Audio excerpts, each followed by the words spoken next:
అందరికీ నమస్కారం. నూతనంగా ఏర్పడిన కేంద్ర ప్రభుత్వంలో కేంద్ర మంత్రిగా పనిచేసే అవకాశం దక్కినందుకు చాలా ఆనందంగా ఉంది. మరి ఈ ఆనందానికి కారణమైనటువంటి ఎంతో మందికి నేను ధన్యవాదాలు తెలియజేసుకోవాల్సినటువంటి అవసరం ఉంది. అందులో ముఖ్యంగా ఈరోజు తలుచుకోవాల్సినటువంటి వ్యక్తి మా తండ్రి గారు స్వర్గీయ కింజరాపు ఎర్రన్నాయుడు గారు. ఆయన చనిపోయిన దగ్గర నుంచి కూడా నాకు నిరంతరం వెన్ను తట్టుతూ పైనుంచి ఆశీర్వాదం ఎప్పుడు కూడా అందిస్తూనే ఉన్నారు.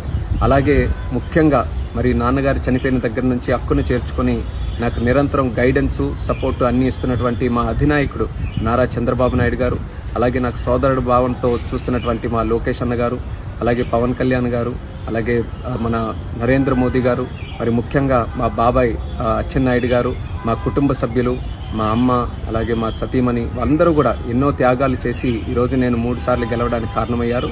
మరి ఈరోజు ఇంత స్థానంలో ఉన్నానంటే దానికి ప్రత్యేకమైనటువంటి కారణం మా శ్రీకాకుళం జిల్లా ప్రజలు. మీరు నా మీద చూపిస్తున్నటువంటి ప్రేమ అభిమానం ఎంతవరకు తీసుకొని వచ్చిందో ఈరోజు ప్రత్యేకంగా మీరందరూ కూడా చూస్తున్నారు. దానికి మా శ్రీకాకుళం జిల్లా ప్రజలందరికీ కూడా శిరస్సు వంచి పాదాభివందనం తెలియజేసుకుంటున్నాను.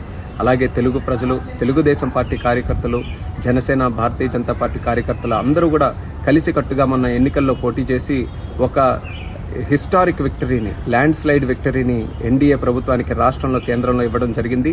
దాని కారణంగానే ఈరోజు ఆంధ్రప్రదేశ్ రాష్ట్ర భవిష్యత్తు చాలా ఉజ్వలంగా ఈరోజు మనందరికీ కూడా కనిపిస్తుంది. అందులో పనిచేసే అవకాశం ఈరోజు చంద్రబాబు నాయుడు గారి నేతృత్వంలో, మోదీ గారి నేతృత్వంలో మాకు కలగడం అనేది మా అదృష్టంగా భావిస్తున్నాం. ఈ పదవి మా ఒక్కరిదే కాదు, ఆంధ్రప్రదేశ్ రాష్ట్ర ప్రజలదనేది మళ్ళీ గుర్తు చేస్తున్నాను. ఈ 5 సంవత్సరాలు కూడా తెలుగుదేశం పార్టీ మీ అందరికీ కూడా తెలిసిందే, గత 40 సంవత్సరాలుగా తెలుగు ప్రజలు ఎక్కడ ఉన్నా, ఏ కష్టాల్లో ఉన్నా వాళ్ళ కోసం మేము పనిచేస్తూ వచ్చాం. ఈ 5 సంవత్సరాలు కూడా మీకు ఇచ్చినటువంటి హామీలు, మేనిఫెస్టోలు, అలాగే మీకు ఇచ్చిన ఇన్సూరెన్సెస్ అన్ని కూడా ఫుల్ఫిల్ చేయడానికి రాష్ట్ర ప్రభుత్వం తరఫున, కేంద్ర ప్రభుత్వం తరఫున మా యొక్క సహాయ సహకారాలన్నీ కూడా శక్తి వంచన లేకుండా పనిచేసి మీ అందరికీ కూడా న్యాయం చేయడానికి, మన రాష్ట్రాన్ని అభివృద్ధి చేయడానికి మేము అందరం కూడా కష్టపడతామని తెలియజేసుకుంటున్నాం. మరి ముఖ్యంగా ఆంధ్రప్రదేశ్ రాష్ట్రాన్ని మళ్ళీ అభివృద్ధి పటంలో నడిపి దేశంలోనే నెంబర్ 1 రాష్ట్రంగా మనం తయారు చేయాలి. అదే మా అందరి తాలూకు లక్ష్యం. దానికి కేంద్రం నుంచి ఎంతవరకు అవకాశం ఉంటే సహకారం పొందాలి. అలాగే దేశ నిర్మాణంలో ప్రధానమంత్రి గారు కూడా భారతదేశాన్ని ఒక ఉన్నతమైనటువంటి స్థానంలో ప్రపంచంలో నిలబెట్టాలని ఆయన కూడా కృషి చేస్తున్నారు.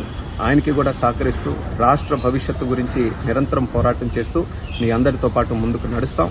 మరి ఈ స్థానం కల్పించినటువంటి ప్రతి ఒక్కరికి కూడా మరొకసారి నా ధన్యవాదాలు తెలియజేసుకుంటున్నాను. మీ అందరూ కూడా మీ తాలూకు అభిమానం, ఆప్యాయత, ఆశీస్సులు ఇలాగే కొనసాగించాలని కోరుకుంటూ మరొకసారి మీ అందరికీ కూడా నా తాలూకు ధన్యవాదాలు తెలియజేస్తూ సెలవు తీసుకుంటున్నాను. Thank you.